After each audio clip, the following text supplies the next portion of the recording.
and or we can like get printed on a glossy paper. Okay, actually, this is the cool thing is gonna be this stuff. Okay, ready?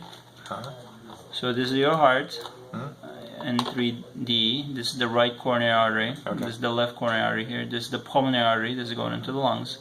This is the right ventricle. The left ventricle is behind. This is the right atrium. And this here is the aorta in the middle. This whiter or yellower thing. Now you're looking at the heart from the back. This is the left ventricle. This is the pulmonary artery. Again, this is the aorta on the side. Okay. And then this is the appendage. This is the right appendage, this is the left appendage actually. And then sort of more of the same, pulmonary arteries, etc. This is the left atrium, back of the left atrium, this is the pulmonary arteries up top.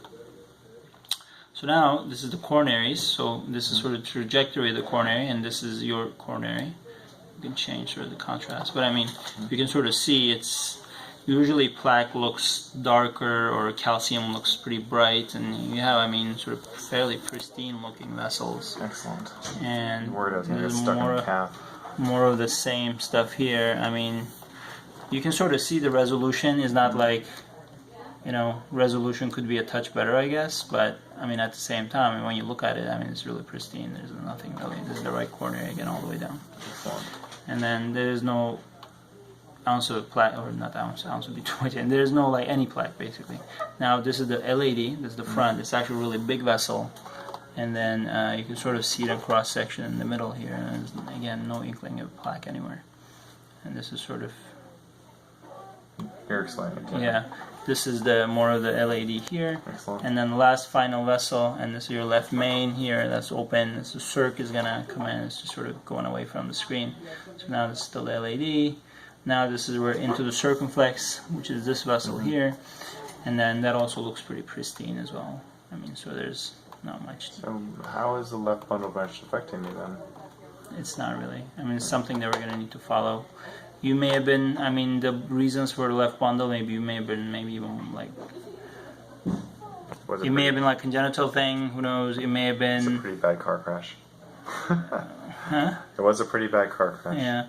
Maybe you got traumatized from it. Yeah, I mean, maybe it sort of knocked out one of your electricity in the heart, or maybe you were born with it, or, I mean, sometimes like tick bites, you get people get Lyme disease or something, and then that can affect them this, and, or, yeah, I mean, it's sort of unclear why you have it, actually, I'll be honest with you.